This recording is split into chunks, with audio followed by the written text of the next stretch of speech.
Can you believe it? It's our 50th episode, and you definitely don't want to miss this one. For those grinders itching to see our best day scenarios for October, Joe's doing an episode dedicated to just that, and you can catch it later this week. But for our 50th episode, we wanted to celebrate you, our grinders. On today's show, we will cover topics and questions inspired by you, tips on hunting with kids and being successful, mental fitness tips for your elk hunt, an introduction to our new Elk Behavior database segment. Those topics, along with our ElkBros shout-outs. So, my friends, pull up a chair, adjust your volumes just right, and welcome to Blue Collar Elk Hunting. Welcome to Blue Collar Elk Hunting, brought to you by ElkBros.com, with your hosts Gilbert Ornelas and elk hunting coach Joe Gillian. You want to hunt elk, and they live to hunt elk. Their goal is to share with you what they have learned grinding it out for over 35 seasons, doing what they love. So come on into camp and set a spell. Welcome to Blue Collar Elk Hunters.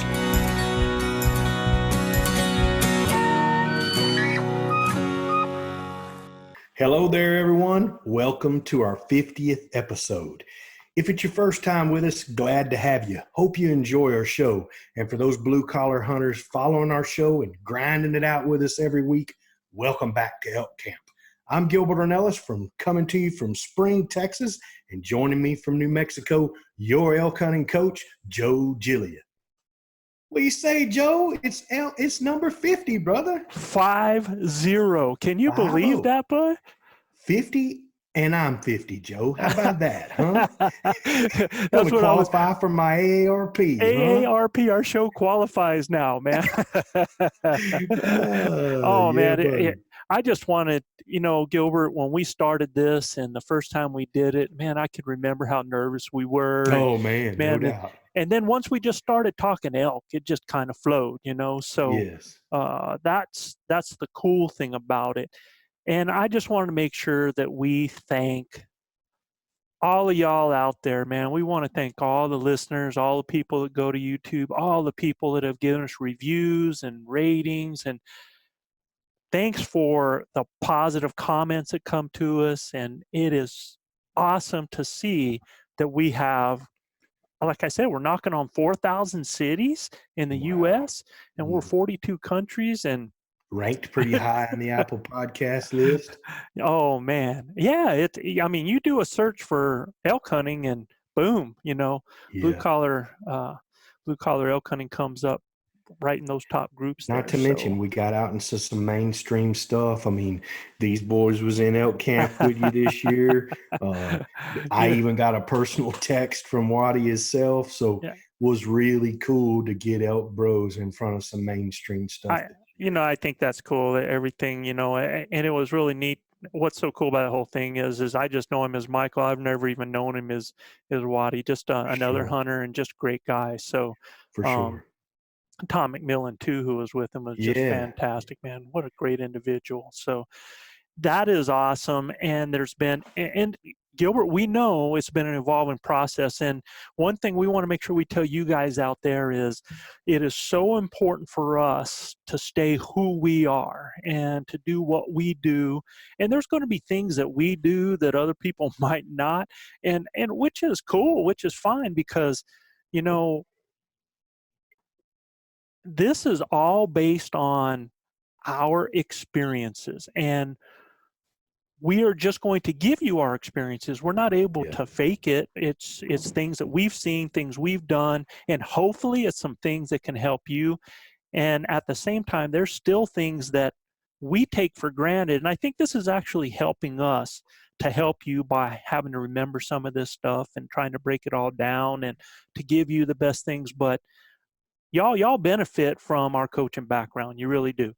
Yeah. And, Joe, I can't thank you enough for my surprise, which was the last episode with Chav. I mean, all of the cool things that y'all talked about, from y'all superstitions to everything else, to shirts and underwear. You didn't talk about underwear. But everything, you killing kid. I mean, all of that stuff is man, that's precious. It's precious and it's real. It's 100% authentic. I've lived it for the last 10 years. I've been so lucky to be able to hunt with you guys for 10 years. And I apologize because really I was a little bit distracted during that show.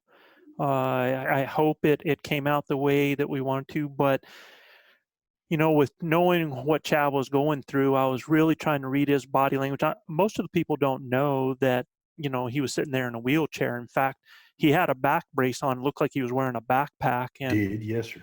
yeah, and so it was really tough for him, and he had been up for a long time.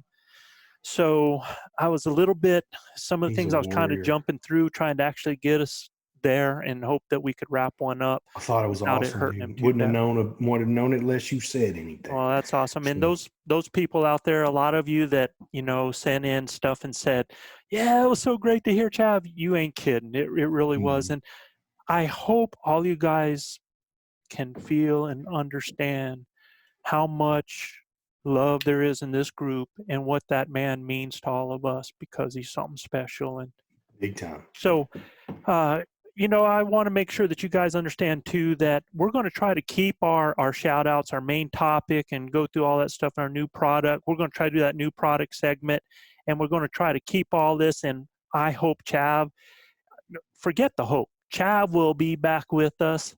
Yes. Everything's getting better all the time. And we're going to stop and smell the roses and get that booger on there. Didn't his voice sound cool though? It did, man. It sounded real good. He looked good. Had a cool hat on. I mean, look, boy, looked good, man. That was Brian from Pueblo that sent that hat to him, and I was actually, he couldn't wear both the hats, and the hat I was wearing from Hit or Miss Archery there in Albuquerque, New Mexico, is one of his hats as well that they gave to him over there out of the kindness of their heart, and said that they were sending prayers for him. So cool, that was Neil over there. So I wanted to make sure both of them in. Now, Gilbert, before we move on to the next part here, I just want to do a little bit of house cleaning here. You guys that have gone to our ElkBros.com site and you've joined our elk camp. So listen here, elk campers. All of you guys, we've got hundreds of people that have joined this elk camp. That is so cool. And every week, just about every week, and it's pretty doggone much there. I didn't do it with Chaz because I wanted it to be a surprise. I'll do one again next week. But we send out one email pretty much a week when we have something going on with information about upcoming podcasts and other types of tips and tricks that come out to you guys. So in looking, there's a bunch of people that have not even opened up their first email, Gilbert, because I think it got spammed, and a lot of you never went there and allowed that to be coming into your inbox. So a lot of you are receiving, if you go in to your junk and your spam and you look up for ElkBros.com, you'll see that you have all these from the past. And if you've joined our elk camp, I want to make sure that you're not missing out. So make sure you check your email, the same email that you use when you join the camp, and make sure that you allow emails from ElkBros.com to come into you. And I say to allow them from ElkBros.com from that domain because it could be from INFO, and I have been sending out personal emails to a lot of you guys out there too. So just want to make sure you guys know about that. Check your spam, check your junk email. And for any of you people that go to ElkBros.com and join our elk camp, love to have you. Love for you to be a part of our camp. And there's going to be some things that come along with that as we grow and blow, man. Things are going to really get cool with that. So I try to give you some information, and there's more things I want to do with that as well. So make sure you go and check that out. All right. That's awesome, Joe. Well, Joe, you know what time it is. It's time for our ElkBros shout-outs. If you're new to the show, these are just shout-outs to a few cities with the most listeners topping our charts this week. You bet. And so the first shout out is going to go to some of our grinders that have been leaving us reviews on Apple Podcasts, Gilbert, because we asked for that to happen. Dan from Pennsylvania, buddy. And some of you guys, listen, I have these like, for example, Montana, all ones, man, it was Montana 11111. And I would love to have had a name and where you're located on that. So if you guys, when you go leave those reviews like that, just let us know a first name, first to last name if you want to. I won't stalk you, I promise. Now, I can't say much for Gilbert, but I won't. Right. And look, I've answered anything anybody sent me. I've answered. So yeah, you guys, we just regular people here. That's all it is. We're nobody. Y'all bump me on Facebook, bump me on Instagram, or even on ElkBros. I promise you, I'll get back at you. You betcha. And I want to thank 1 Ton 870. So I want to thank you guys, and tell everybody else out there, when you leave those reviews, give us a name and place, man, so we can thank you out there. Yeah, for sure. The other thing, we want to thank our top cities overall for our 50th show, from show 1 to this show right here. These have been the top listeners, and a little bit got shook up here in the number 1 spot. Denver. I was going to say the Big D, but you might have got, Yes. But let me tell you what, the Big D, Dallas, who was way down there on the list, has really been picking up speed. And I think they're like 80 downloads behind Denver now. So that's cool. Those guys are really listening over there. Seattle, Washington is 3rd on the list now. That's too cool. Really blowing me away, being 4th on our list, Chicago, Illinois. Man, the heart of the central Midwest, huh? There it is. Chicago. I was just so flattered that those guys out there were listening to us. And then 5th on our list right now, Minneapolis, Minnesota. Those are the top 5 out of almost 4,000 cities right now. So they're the ones that are. Of course, they got numbers and everything like that, but it's nice to see a lot of those guys are getting out or interested in getting into the woods. So now going for our last week's top listeners. Up first, home to the National Peanut Festival. Now, I was surprised at this because I'm from South Carolina, but I would have thought it would have been a South Carolina peanut country. Mm-hmm. Yeah. But home to the National Peanut Festival, the nation's largest. It's held every fall to celebrate the harvest season. It has grown from the initial 3-day event in this is when this started, man, 1938. It was a 3-day event. Today, 10-day event, Gilbert. Man, I mean, it's something else. With attendance upwards to 160,000 people. This is one huge and fun-filled festival and I had never heard of this city. So I'm huge ElkBros shout out to Dothan, Alabama. Yeah. Dothan, Alabama in the house. Roll Tide. There you go. Roll Tide. Yeah. Well, Joe, our next city, home to an incredible 33-acre community park. This city is located just 3.5 miles north of Vancouver and is named in 1885 for the great tracts of fruit trees there in Orchards, Washington. Orchards, Washington.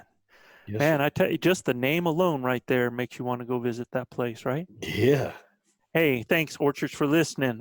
And all of y'all Washington listeners, we've got, Vancouver's been a huge listening base over there. That's cool. Up next, named for 4 brothers who homesteaded in the area in 1863. And what was funny about this was they list 3 of the brothers' names, and the 4th one is unknown. So wow. I was like, that dude got left out, thrown under the bus. This small town on Colorado's high plains is only 25 miles east of Denver and home to Longhopes. Longhopes, Gilbert, if you need a place that you need to get a donkey, want to keep a donkey, want to get a donkey trained, this is your place. A premier donkey rescue, rehab, and rehoming charity. The first accredited U.S. donkey rescue in Bennett, Colorado. Wow. So they take and rehabilitate burros, huh? Yeah. Donkeys. Yeah. Here in West Texas, in the Davis Mountains, they have wild burro ropings, and you can go out there certain times of the year and go rope these wild burros, and it's wild. They live wild like Mustangs do in the mountains in West Texas. So people don't think that Texas has mountains, but we do. Well, those Davis out here in Philmont, they have those burros, and you can see them with that cross on their back. Yeah. And there's some legend behind that, that cross is put on those burros' back because they gave the ride to the Virgin Mary. Right. So that's one of the stories behind that. And some people, I had one fella told me, said that's why they never die. And I'm like, say what? He says, have you ever seen a dead one? Okay, well, you got me on that one. Come to think, I grew up on a farm. It was lots of farmers that had them because, they're like a guard animal for cows and for sheep and goats. I mean, they will not let a coyote around a sheep or a goat. I mean, really? they are, wow. and they bray at any kind of danger. So they are they use them they call them watch donkeys here in Texas. And I mean, a lot of people have them now to guard their sheep and cows. And they won't let a cat or any kind of coyote around them. So, I've never seen one dead. I can tell you that. And I've seen a lot of horses dead. Yeah, I've never seen a donkey. I've never seen a donkey dead. We have them all around over here. That'd be something to check out, see what their life expectancy is. Yeah. I know one thing. They're a very intelligent animal. They're stubborn as hell, but they're intelligent. They're not like a horse. You sound like you need a donkey, so just know you can go to Long Hopes in Bennett, Colorado, okay? No doubt. Joe, up next, known as the energy capital of the world, this city provides nearly 35% of our nation's coal, or lignite for you geologists that are out there. But if any of you gun-toting fishermen, be warned, it's illegal to use a firearm to fish in this state. And failing to close a fence behind you could get you charged with a misdemeanor with a fine up to $750, Joe, to not close the gate. Are you serious? This got to be Gillette, Wyoming. Gillette, Wyoming in the house. Wyoming, yep. Hey, thanks for listening, you guys. But let me tell you what, man, these boys take, number one, their fence is getting closed seriously. Yeah, man. Don't close a gate or a fence. You got to figure at what point did they have to create a law to keep people from shooting the fish with the gun? Well, I don't know. No. Even the late great Carl Gamage wouldn't shoot a fish with a gun. He loved to fish too. Now I'll stick a dynamite,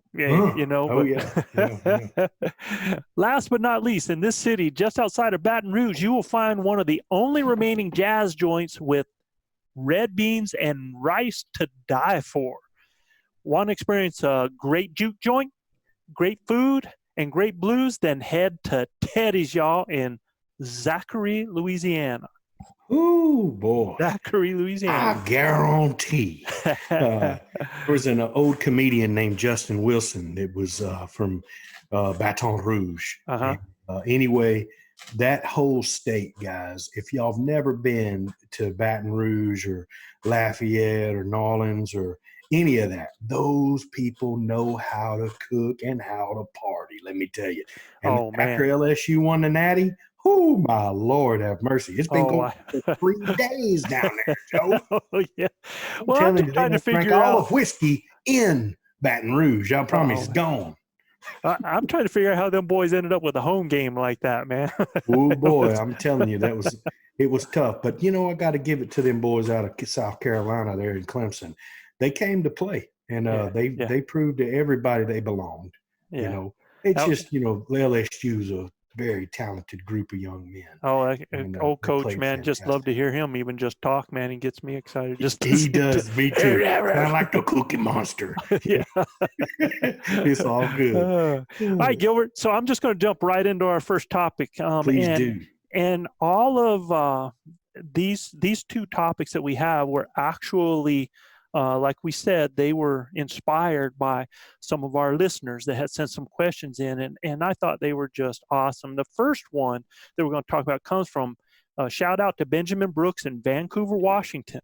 And I thought this was a dynamite question, and I think it's going to really I think it hits home with you. It hits home with a lot of us. And there's a lot of things that when we do the Instagram for ElkBros, and when we go through and like things, I tell you, just about anything I see with a kid in it, I'm liking it, because they're our future, man. They're our future of this legacy of what we do. So his question was, he says, I would like to pass a legacy of hunting elk on to my kids. My son is 10, my daughter is 12. Do you have any tips for hunting with young kids and still being successful each year? Now, he's asking this because he used to hunt with his dad at one point in time, and then kind of, lost, with life, he kind of got out of it a little bit. He says, I really want to get serious about elk hunting and teach my kids how to hunt successfully. They have come hunting with me on the last 2 general seasons in Washington State, but it's tough to go too far into the wilderness area with them. On the first hunt, we got 2 feet of snow, tough hiking. Yeah. And so, when it's tough like that, it could be pretty miserable for those kids. So trying to make it fun for them, but also be successful. Any tips for hunting with kids would be awesome. Yeah, man, that's like my wheelhouse, Joe. Here we go. I'll let you lead us off, but brother, I can tell you what I do, but I'll let you lead it off, Joe, and then I'll chime in here in a second. When I think about taking your kids out, a lot of times, and I was even guilty of this myself, in that I was so tied up in, how I feel. I want to bring an elk home, and I'm really serious about that. And I was so tied up in my own successes that I don't think that I have 2 daughters. One of them likes to hunt and is an incredible shot, has killed a couple elk with me. My other daughter, I probably ruined her at the age of 4, but she's a little more like her mom. She's not so much wanting to go out and do that kind of stuff. She supports it, and she is proud of what I do. But I think I was way too wrapped up in my wanting to be out there and not wanting something to go wrong and not wanting to miss an opportunity, that I honestly feel like I did not include my kids enough at a younger age. Now, they were really involved with sports, but so was I as a coach. So that's no excuse. And, then I come along years later when my kids are a little older, and I started to actually, get my daughter when she was my oldest. She wanted to go hunt and for a cow elk, shot her first elk. I believe she was a freshman in high school at the time. But, when I met you some 10 years ago, Gilbert, and now I didn't have that kind of situation like you did in the style and the ranches and things like that. But, I just saw the different ways that from a young age, how you involved your kids in what you did. And I, honest to God, I felt proud of you, and I felt ashamed of myself. And, because of that, I think that's why now, like I said, when I see people involving kids, and that's why I actually do have some ideas for this. And because I feel like these are things that, as a coach now, with what I've done with kids throughout from younger age going up, things that I've done and how I understand things in perspective now at my age, some of the things that I would have done. And I did do some of these a lot with my kids, not in the hunting realm, but we did it in the camping realm and the hiking realm. And I involved them in the outdoors with that. But like I said, I think one of my great, when I look back, if I could change anything, I there's some things I would definitely have changed in. And if I could apologize to my own kids for my lack of perspective at the time, I think I was very selfish. I really do.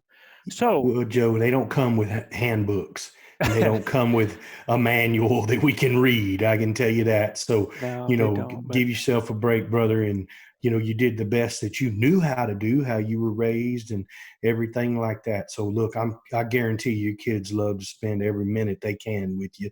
They love you. And, but it's really cool that, we come from a background where we can all learn, Sure. And what a great question from Mr. Brooks. Yeah. For me with my kids, Joe, it was never about hunting.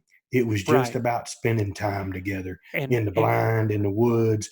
And man, I packed them a lunch. I packed them all kinds of goodies and snacks and chips that made noise and bags that made noise. And they blew my grunt call till it seized up. And I never made it about me being successful as a hunter. But I got to tell you, I killed a lot of stuff with them doing all that crap, right? So I knew that a lot of the things that I'd been taught as a young man from my grandfather, it made me a better hunter, no doubt, but some of it was unnecessary. So I just wanted my kids to enjoy the outdoors, enjoy the experience. And, you know, there's a time for me to be serious when I'm on a hunt by myself or something like that.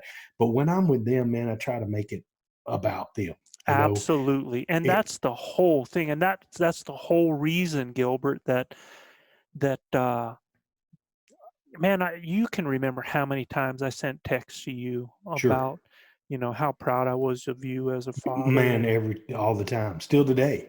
You know, what a great dad. I mean, look what you're doing with them. I mean, and look, I can't take full credit for that. I was evolving as a hunter, and then I've got a close friend of mine named Jerry Beardmore, who let me in on some of that. Listen, man, make it about them. And these kids are capable of harvesting animals at a very early age if you can get them schooled up on how to use a weapon. Look, my son Logan is a very accomplished young hunter. Oh man, and he's killed bull elk, he's killed cow elk, he killed his first elk when he was 10 years old. And with the late great Carl Gamage, I wouldn't have had it any other way. Carl let him on his first elk. He shot him at 284 yards with a 7mm Magnum that was way bigger than he was. But it was never going to be about me. It was about spending quality time with my kids and teaching them a few things. But their attention span is real short, Joe. You know, they're only going to get so much. It's kind of like us coaching kids, you know. We can get them for about 30, 40 minutes and get all we can. And then after that, it needs to be fun.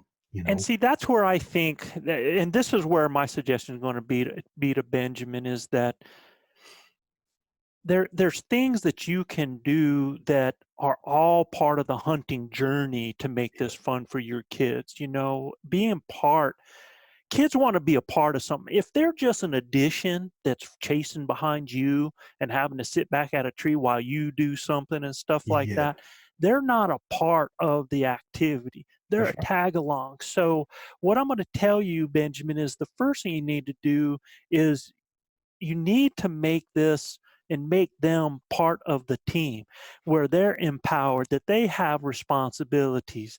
If you're going to elk hunt, and I know you're talking about going to the rifle during rifle season, and I didn't talk to him, but I sent an email to him to find out what time of year. Well, they had hunted in November when they had the snows. He's talking about October, hopefully getting out there when the conditions are a little bit better. And what I want to tell you is, even, you know, because you bow hunted, Benjamin, when you did it with your dad. And I tell you, man, it's that process of doing things like Gilbert says, spending time with your kids, get them involved with archery, keep them involved with the gun, go and shoot together at the range, have discussions that make them feel like they are a part of what's going on. If you're going to go out hunting, both your kids should have a scent checker, because it's not about you. I mean, teach them. Rangefinder, binoculars. Yeah, exactly. Make them a part, make them an active participant. When you're out there, the biggest thing that people lack this day, that I think a lot of us forget to teach, is good woodsmanship, where you're out there and you are, again, instead of just being somebody that is just traveling through the woods with your head down and not understanding what you're doing, become an active participant, become a part of that flow of what's happening out there. Understand what's happening with the winds, listen to the noises, look at the types of trees, talk about the ways that they can get themselves out, understanding the time of day, understanding where they can possibly find waters, what plants are bad, what plants are edible. You know, when you have all of this stuff going on, then you're making them into quality hunters, and you're taking them and making them into woodsmen at the same time. Teach them hand signals, Yeah. that you're going to use during the hunt, communication with certain calls. My son and I have hand signals that we use every time. Yeah. We use hand signals. He is such a good woodsman that I have to lean on him now some. I've got 50-year-old ears. Okay. Right. They can't hear like his 16-year-old ears.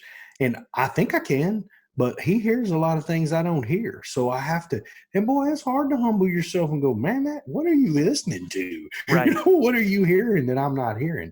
But at the end of the day, he's gotten, and his eyes are better than mine in low light conditions. There you he go. Can shoot a full 15 minutes earlier than I can with his bow, not because he's got lighted pins, but because he can see the target better than I can. Right.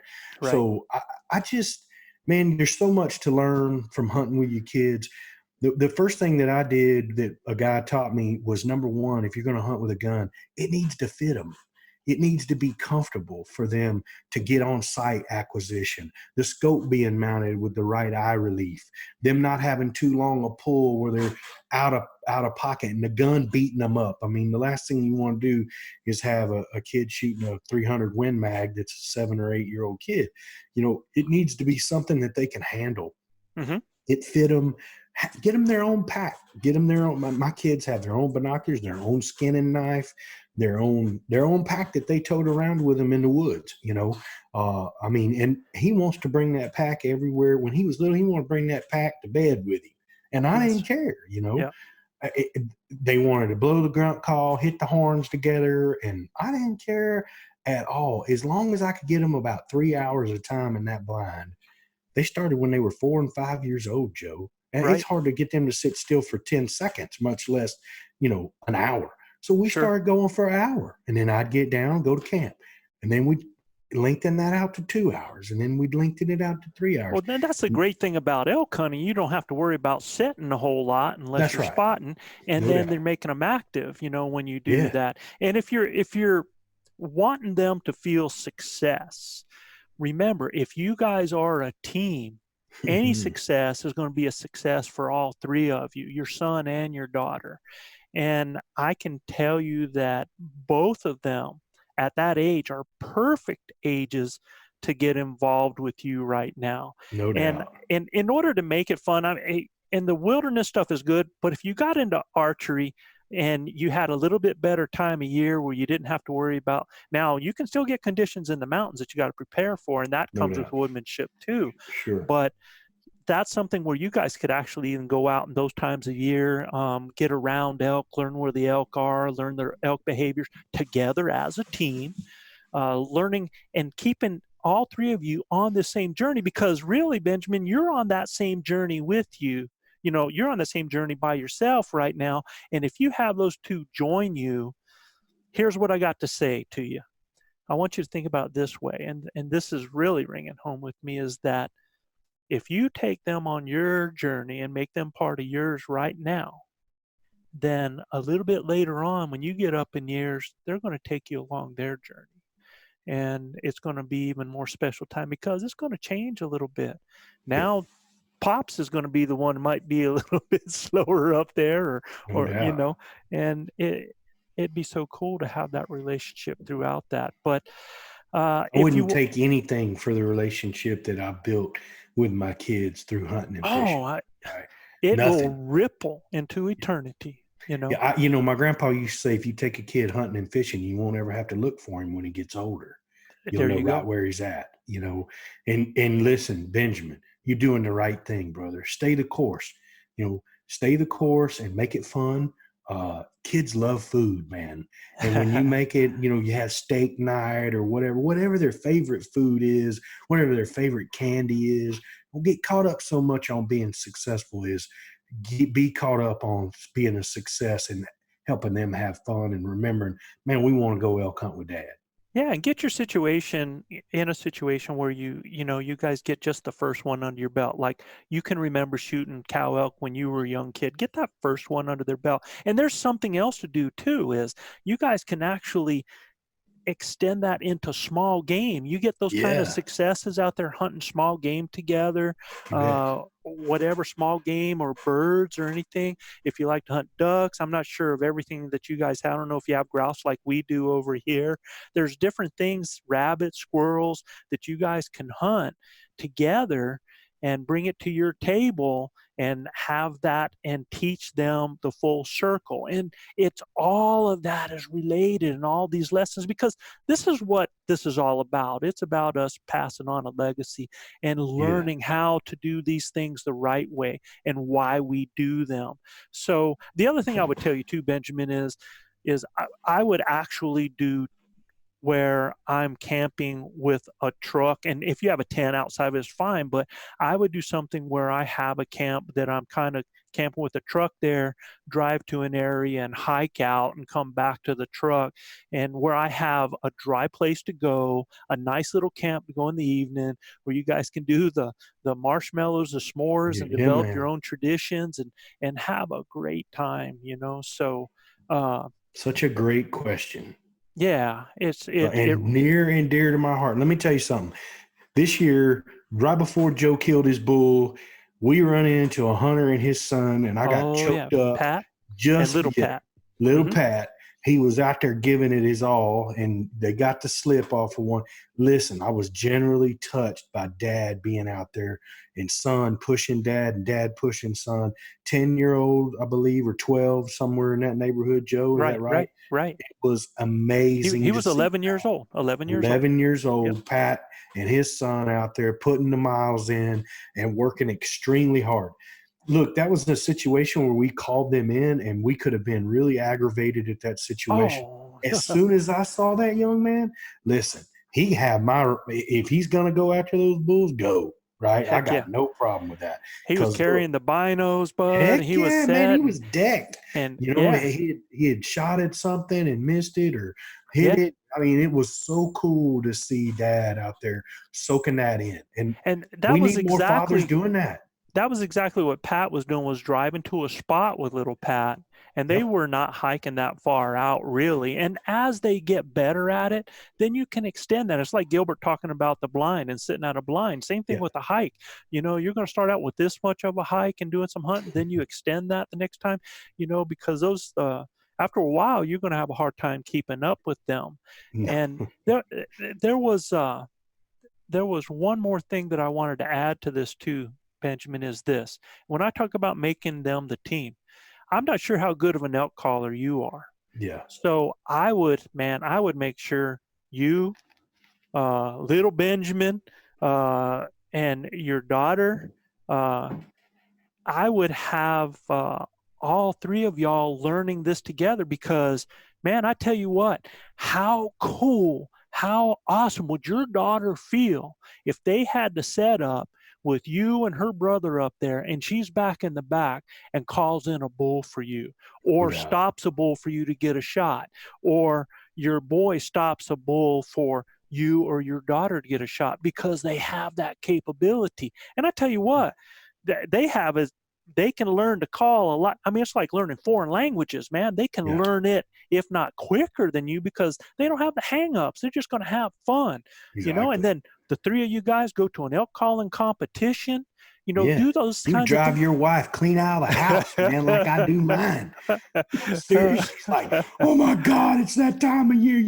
You're driving the neighbor's dogs crazy. Yeah. Yeah. Y'all can have a blast, man. Yes, you are. Yes, seriously. You are. So you're doing the right things, brother. Keep at it. And Benjamin, I hope we helped you with that. If there are more questions out of our answer that you got, send them in again, because I tell you what, every listener that we have out there that has got one, I don't care from, you know, they're 2 months old to, you know, 20 years old. Yeah.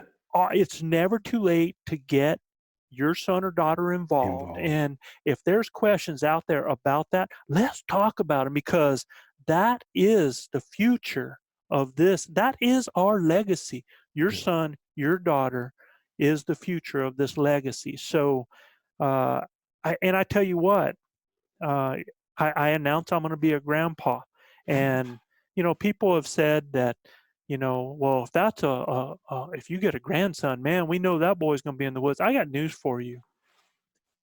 This man is not going to mess up again. And, it doesn't matter to me, granddaughter, grandson, if they want to do this, I will be teaching them woodsmanship, just like I did. My daughter, taking them out there. We love being out there, but I really hope to pass a lot of this along. And, I hope I make it to that point. But if I don't, you know what, y'all? We got these recordings, and I hope, future little bean there, if you're hearing this in the next 16 years, I think you can tell what passion I have, and man, go after it. So, all right. Go ahead, Gilbert, say something, man, before No, hey, man. I feel the same way. It was very special for me to get my kids involved in an early age. I didn't get to get involved that soon in my life, but Jared Barrymore convinced me to do it. And he said, make it about them. There'll come a day when hopefully I have a grandchild as well.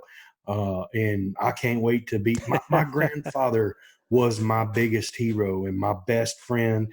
And he taught me a ton of stuff about hunting and fishing. He loved to fish and he loved to hunt. I wish he was here every day. He'd have been right here in the elk woods with us. And, he'd been telling us how to do everything, and he'd have been right, by God. Yeah, so there you go. At the end of the day, man, Benjamin, just keep doing what you're doing, man. Make it fun. Make it about them. If it gets tough and gets hard on them, they're going to get discouraged. So try to make it as easy as you can until they start getting more and more. I mean, listen, I did it with my son. I couldn't take him out there in freezing temperatures because his feet get too cold. I'd wrap him up in blankets and put a heater in the blind with us if I had to, just so he could sit with us a little bit longer. And now that young man's out walking me. I watched him this weekend. We went bow hunting. He killed a hog and he missed a turkey, got him a new bow. But I watched him this weekend, and every time I'd look up, he's out in front of me. Usually he's behind me a long way. He's out in front, right? Yeah. So he's 16, fixing to turn 17. He's a man, He truly is. And before you blink, Mr. Benjamin, they're going to be grown. So enjoy your time with them, man. It happens fast. Enjoy your time. It happens fast. And I just, from one thing Gilbert said, I'm going to end on this, is that make sure they understand that it's okay to communicate. Teach them to communicate with you. If their feet are cold, they need to tell you, and it's safe and it's okay for them to tell you that. And if your kids learn that, to have those discussions about, what they want, what they feel, what they're thinking in that environment like that, then you're going to find that they're going to communicate with you even better in their older years. You betcha, because I'm telling you, I put my son up in the tree with me in October, and the mosquitoes were bad. I looked over at him. He was hot, dude. He was mad at me for staying. Look, man, I can sit through a nuclear holocaust to hunt. Right? I'm serious. I got the patience of Job, and he was not happy with me. I turned and looked at him. He stalled up. I said, "What's the matter?" He goes, "This sucks, dude. Mosquitoes are wearing me out." But he stuck it out because he knew his old man was going to stick it out, right? So I said, "Well, guess what? I want him to want to hunt in those times. I got me a thermocell. Yeah. Can a deer smell it? I don't give a damn if deer can smell it. Right? Yeah. We can hunt, and he won't be eat up with mosquitoes. So, we got us a thermocell. So, again, I try to make it always about them. And I'm not as good at it as I used to be.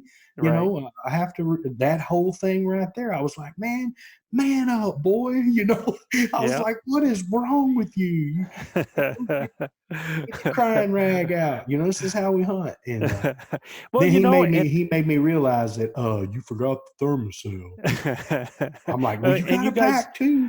You guys are at that point where you can have them discussion. He's now your hunting partner. He is 100% my hunting partner. All right, so we're going to move on, and Benjamin, thank you so much for that, man, and we look forward to more questions. The next one was inspired by Clint Whiting out of Pueblo, Colorado, and Clint, thank you, buddy. Big shout out to you, bud. And he actually texted me this, and he said, I think it was on Instagram, and he said, I wanted to mention that mental strength during a hunt is critical and something that isn't talked about. It's a lot harder, and you know what he means by this, to brand that aspect compared to fitness or shooting skill. In other words, there's a lot of people that are branding that to teach people about shooting skills and to teach them about fitness, but there's not a whole lot being talked about the mental strength, the mental toughness. So the question basically is, how do you develop mental fitness that gives you the best opportunity for elk hunting success?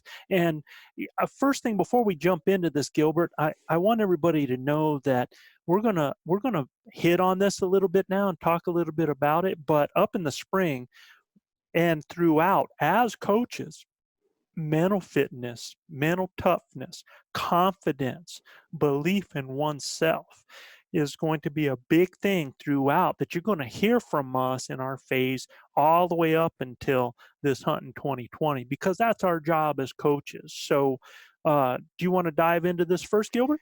Yeah, for sure. So look, Clint, great question. For me, that aspect of mental toughness, it starts with my faith, brother. I want you to know that. I have a faith in my Lord and Savior, Jesus Christ. I believe that he's with you. Who could be against you? So I run it life like that, right? So for me, that mental toughness comes from understanding that I'm equipped. The good Lord gives us all the tools we need to have to get past issues in our life or circumstances or whatever. But for me, it's to dive into that faith and understand that, look, I've got the tools to figure it out, right? I just need to maybe dive into, a little something with a brother of mine like Joe. I call him up, hey, man, where there's a will, there's a way, Gilbert, right? Through Christ, all things are possible. I believe all of those things.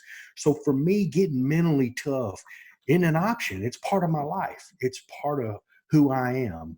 Right. And I think it gives me a mental edge that a lot of people that don't have that kind of faith, and I'm not saying you got to believe in God or you need to be a Christian. I think it might help if you're wrong. But at the end of the day, I know what it does for me and my inner faith to be mentally strong, to face these. And look, everybody, if life hits you in the face with a crappy mop every day, so at the end of the day, being sound mind and having that faith, it helps me get mentally tough, right? Because I don't believe there's anything out here to really defeat me unless I give into it, and I truly believe that every time I step in the woods, like with Joe, I feel like every time Joe and our boys step in the woods, there's danger coming at those animals, right? So we believe that we can do it.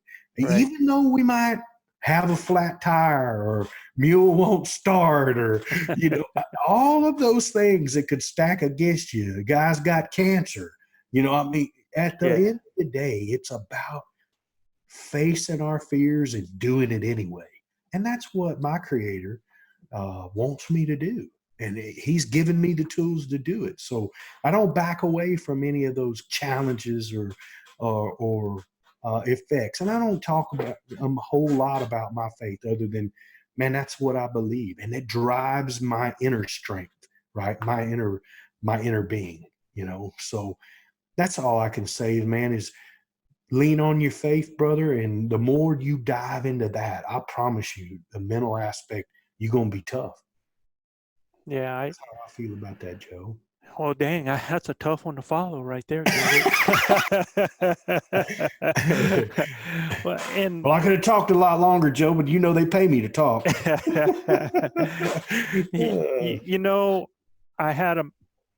I lost my dad young, and my father gave me a gift. And the gift that he gave me was there wasn't a day until the age of 13 probably that I didn't have him tell me, if there's a will, there's a way. He always said, where there's a will, there's a way. And I learned that this world doesn't stop for us. It doesn't stop for us. It doesn't feel pity for us. Mm-hmm. That's like if we were an animal out in that woods, man, it's up to us to survive. It's all about a mental state. And one thing that I've always had, I think, from losing my father at an early age and understanding that it doesn't do any good for me to give myself a pity party, that the world's going to go on, that the best way for me to do is to do for myself at You times. bet. And if there's an obstacle, you see, I think as a track coach, my favorite people on my team were hurdlers. One of them, Sure. And they always had an obstacle in front of them. Always had an obstacle, man. They chose to go over obstacles. And I just like those kinds of people that when you have something in front of you, you can see it as an obstacle or you can see it as an opportunity. And when I see something in front of me, I've never been good at hearing the word no. I'm just not built that way. Ain't in my vocabulary. Or to say I can't do something. In fact, when I coached, that was an illegal word on our team. Right. That just meant you weren't going to try or you weren't going to find a way. And my competitive spirit inside me thrives on finding a way. Yeah. Finding a way to get something done. I call it, because of something that happened in my life, after my father died, it wasn't a year later, my stepdad brought home a unicycle, and there were 6 kids in our family. And he brought that unicycle and he put it out there and he showed it, and we were all the kids were like, wow, it's a unicycle. We didn't see that in circuses and everything like that. And not I looked easy at that and oh no, and he said, here it is. I have a feeling after a week, none of y'all be trying to ride it again. So, and you know what? He was right on 5 out of the 6. But there was this little boy named Joe. I tell you what, dude, I cut up my ankles, I tore up my knees, but before I was done, I was riding that puppy on gravel roads, up hills, around our block. I mean, so I like to think that I call it a unicycle mentality because of that. Mm-hmm. I like to believe that when a challenge comes out there, you rise to the occasion. Like I said, you see it as an opportunity. Mental fitness, mental toughness is real. It's a mindset. And what it is this understanding that the only person that can handicap you is yourself. Absolutely. Right. And I look at guys, we have guys that we follow online. We have the Utah group of disabled men and mm-hmm. Tate Hale and guys like these that are out there that are missing legs or missing hands. And I have the great opportunity to work with wounded warriors and stuff like that and guide them. And I see guys, we've got guys in wheelchairs and guys without arms and guys that are going through PTSD, and different things like that. And they are continuing. They are just taking obstacles in front of them and they just keep moving forward. And like I said, I think the best thing that you can do to develop mental fitness is to have perspective.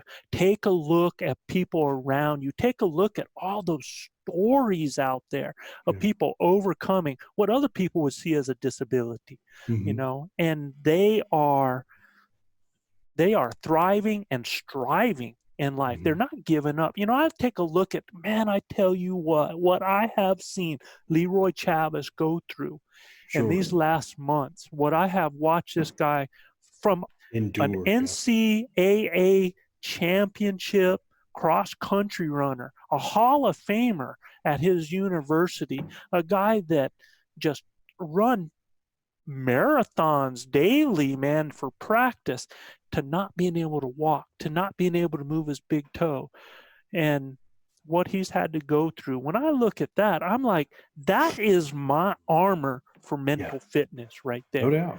When I get in a position where I'm going, hey, this is hard. That's something that I think people need to do, is constantly in your life find perspective.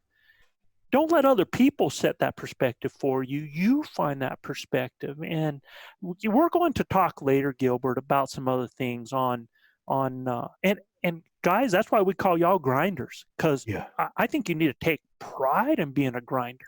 you bet.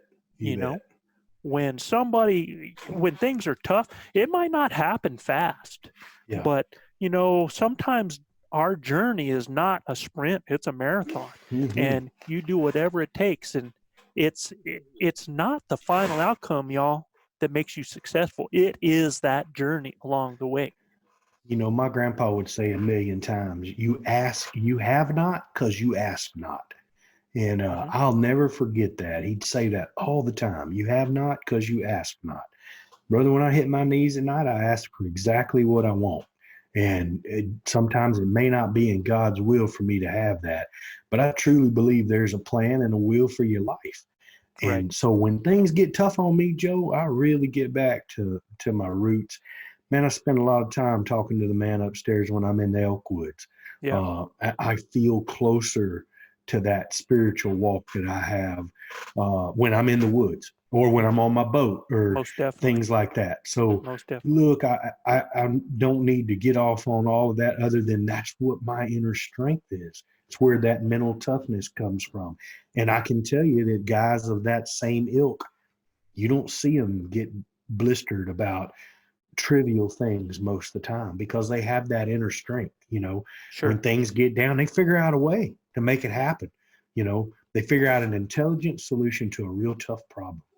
And those are things because we've gone through a lot of things in life and just decided we were not going to be denied. Right. And I can tell you guys, I hope you understand and look forward to what we're going to talk about in the future, because we're going to talk just about this, some different ways and different things to help you with that mental fitness, some understandings, things for you to think about, things to think over. And sometimes mental fitness really has to do with your physical fitness as well. Not so much as much fitness as your physical condition. I mean, if you're tired, if you're dehydrated, if you're undernourished, then that equals a tired mind, and a tired mind can slip on you. So we're going to talk about a lot of those things. Yeah, I think it's all intertwined, huh, Joe? It's all intertwined in yes, that, it is. for sure. Most definitely. It's all about your confidence. It's all about your perspective. It's all about your physical. There's so many things that come together to create you as a hunter. Yeah. And Clint, I think you're exactly right. I think mental toughness, I think mental fitness, a lot of that.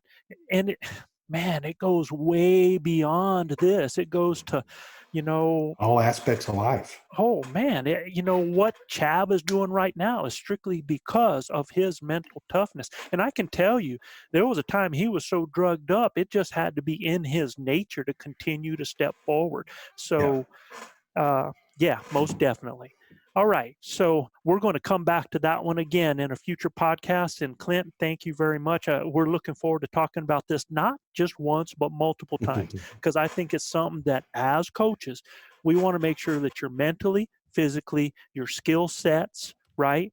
Your knowledge, we want to prep all of that. So up next, a segment that's new. And I hope you guys enjoy this segment, because a lot of times we talk about how for you to be successful, a lot of it has to do with that database of hunting, of elk hunting knowledge, of elk behavior.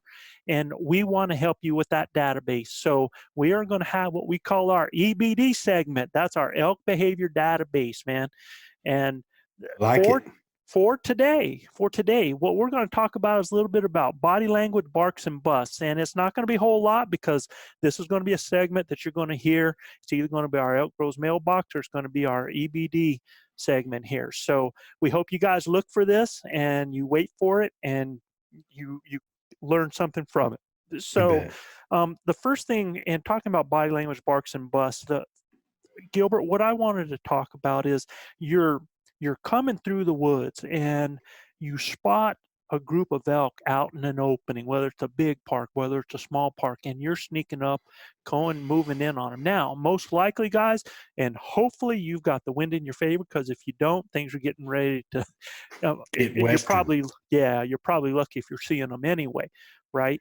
Yeah. But if you're coming in and you've got your eye on a bull and they've got some cows around them and you're trying to figure out what that bull's going to do, you don't really have to pay that much attention to that bull. What you have to do is pay attention to them cows. You got to locate, and it's a lead cow that really determines where that bull's going to go. So be worried about the cows first. So let's talk about some behaviors. Number one, you're shadowing a herd. I'm going to tell you, and what I mean by shadowing a herd is, let's say that you had a herd that was in an opening and they moved up into the trees, and it's morning and they're going to a destination. They're going to bed down. And so if you're shadowing that herd, what you're doing is shadowing them until they get bedded, because it's going to give you an opportunity to hunt them boogers come midday. Yep. All right.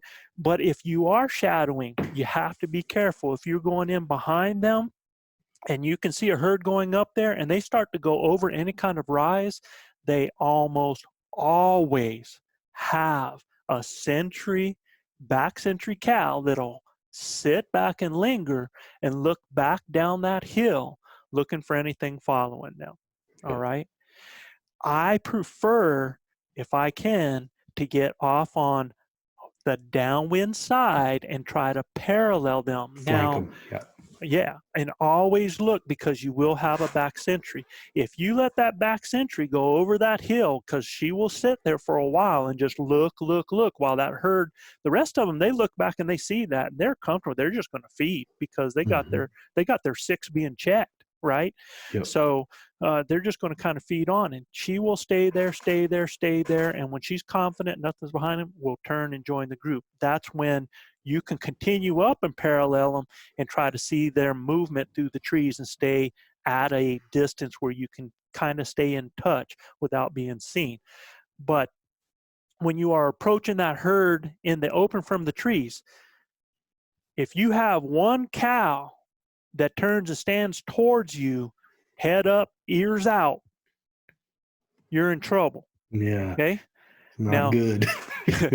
She thinks she's seen something, right? Yeah. And so she's now. Here's the thing. Now you see the rest of that herd; they're still feeding, and she has her ears up. You just sit still, and you got the wind. You got yourself a shot.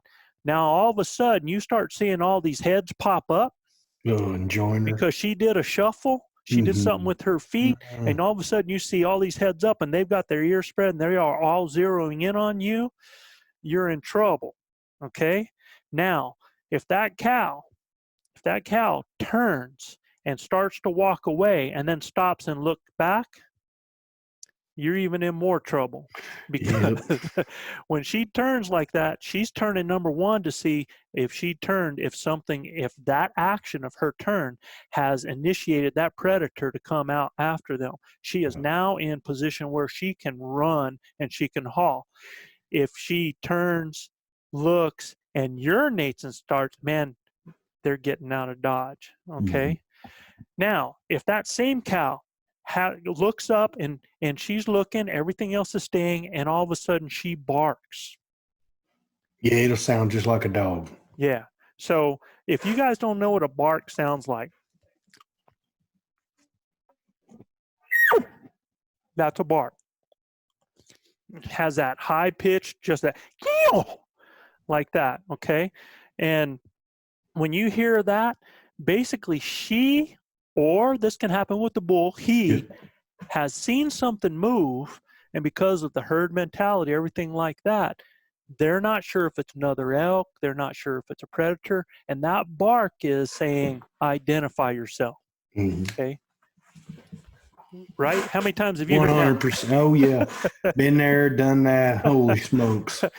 Like, so holding your breath the whole 9 yards. You're like, oh my God, I've walked 7 miles and got in the middle of this, and now she's gonna ruin it all. Man. So let me tell you what, y'all. if you hear a cow bark at you like that and you're up in the trees, here's what I want you to do. right back at her. Right back at her. And she barks, you bark at her. And then behind yourself, maybe even give a little bit of a little huff noise. And it's kind of like, that's kind of a huff. That's a, I don't, could you hear that, Gilbert, when I did that? Yeah. Okay. Yeah. You know, that they've got, you got huffs like that. Off in a distance, you're going to hear this sound as well. And yeah, they glunted. That's a bull glunking right there. And sometimes you can add some of those, making them back behind you like you hear something, and then throw that bark out again. And what you might get, you might be able to have that cow convinced, well, up in there, there's some other elk up in there. Mm-hmm. That's something that you can do. It's sure as hell worth a try, Joe, because I'm telling you, all hell's fixing to break loose if you don't. Yeah. They sit there and bark, and if you don't move, a lot of times, one or two things going to happen. They're going to settle down, and they're going to start moving away. Okay. Mm-hmm. Now, let's say that you go and they have busted you, and you're a rifle hunter, and maybe you've come into an area that you've hiked into, and you look up and you see elk heading towards the trees, right? I can tell you this, most of the time, especially depending on the bust, but just about 90% of the time before they go into the trees, they're going to stop and look back. All right. So you need to be, and the problem is when you have a herd, if you're rifle hunting, and let's say you're cow hunting, or if you're bull hunting, and that bull's going to trail them on the back end, when they go, you have to start picking out that animal where they're at, and you need to check your background, or you need to check to make sure there's no other animals there, because you are getting ready to get another shot opportunity, but you got to make sure that you have a clear shot opportunity if that's going to happen. Now, that's talking to the rifle hunters right there. Yeah. And I can tell you this too, rifle hunters, let's say you go in and you see some bulls and they have spotted you and they go to take off too. You better lock and load, and you look where they're going into the trees at that point, and you get ready with your scope, because those bulls are going to go in 10, 15, 20 yards into those trees, and they are going to stop, and they are going to turn and look back. They're going to they're going to have their body quartering away, but they are going to look back because they are checking their six. They're looking to see if they're being chased. And I tell you what, if they don't see anything, they're going to continue up there on top of that hill, and they're going to stop again, and they're going to check. So that's just some behaviors for you guys to understand that they do. Now, yeah, this year, Joe, when you shot your bull, we actually, we could have not done anything else, and those other bulls would have left. But we actually got on the cow call and a little bugle, and the bulls. There were 3-4 bulls in that deal. They all stopped and they came back. I mean, we done clipped 2 of. Well, you done shot twice and called them back again, and then called them back again and again, right? So, I mean, if you don't do anything, you can't expect anything. So and we're aggressive anyway by nature. Yeah, and you bring up a great point too, because that's why it's so important to have always, even if you're rifle hunting, to have a diaphragm call in your mouth, because if those animals start to take off and you cow call at them, I have stopped a bull elk up to 4 times with shots happening at them. So that's always something for you to do. And I can tell you guys, as soon as they get up in the trees, those guys stop and they look back, and they're going to give you that opportunity. So you've got to make sure that you're ready for that. Yeah, my first bull I ever killed with you, I shot that bull at 48 yards. He took off running out towards a pond. Cow called. And Joe cow called and then screamed a little bit and he stopped broadside at 91 yards. Right. And gave us another opportunity to get another arrow in him. That sure did, man. And I mean, we wouldn't have done that. He'd have probably just kept right on going through that pond and clean out the other side. But that call stopped him. And it allowed us to put another anchor on him. Almost every time that animal is going to stop either quartering away or They're going to be broadside. And Yeah. the reason that is that they want to look back. They're not able to stand directly away from you and look back. And their vision's better head on than it is sideways. Right. So a lot and they of want reason they want to check all of it. So even though they can run away from you, and if they're moving, it's hard for them to see movement. So that's right. why they always stop, and they want to keep their body to where they can still run in that direction by just a quick push off, right? But they're most of the time they're going to turn and they're going to look back at you, so you're going to have that opportunity, and you can their stop masters these are picking animals. up. Their masters are picking up movement when they're stopped. Man. Right, Yep. they're masters of it. So that bark, that's exactly what they're looking for. Some type of movement to affirm that this fight or flight thing they got going on needs to go off, and that head cow or lead cow or sentry is going to alert everybody, and that ain't what you want. Well, I can tell you that. For you guys, for you deer hunters out there, whitetail muley hunters, man, that bark is pretty much that same thing as when that deer starts stomping their foot, and when they when they blow out. I told you what we do with them. We can't let them teach the herd to do that. So the thing is, too, guys, is understand that bark, what they're doing is they have seen a movement, and they are saying, hey, show yourself. We're not sure what you are. Okay. Yeah. But what if a bull barks? Same thing. I tell you, if you want an opportunity, bark right back at that sucker, and then use some calls back in the back, bouncing back there real light to make him think that there's some other elk over there, that's what he's seen. You might have an opportunity. So what if you spook a cow when you're stalking in on a bull, right? And you spook a cow. Well, if you have a cow that you spook, and I've stayed with the herd from daylight. I got on them actually in the moonlight, shadowing them, till I got in daylight, and I would have different, while I'm amongst them, I had different ones spook. When you have a cow that spooks, you can try a cow call, and a lot of times that'll settle them down, or you can even, again, use some of those low guttural bull noises that makes other bulls think that she's kind of jumping off because there's a bull that's bothering her. Sure. Okay. Coming up, maybe giving a little cut horn. Her out of the herd. Yeah, exactly. So when they see that animal doing that movement and they hear and associate those noises, you got to tell the story. And the only story you can tell them is something has boogered her other than a human being. And you got to make it seem like it's a bull and you can do the same thing with that. If you have satellite bulls and you're calling in a bull, and here you have satellites that have come into you first, and they get ready to hit your scent line, dude, as soon as I see them hit my scent line, I scream a doggone challenge bugle. I get nasty with it, and then I start doing some cow calls there. And what I want that other bull that's coming in that sees those bulls running to think, hey, that guy has a hot cow and has just chased them off. Because there are certain things in their body language that you got to try to sell a picture with, okay? Mm-hmm. So yeah, no doubt. My bull that I killed this year, I don't think I get that shot off without you screaming at him. He just was going to be quick. And when you screamed at him, he went real slow.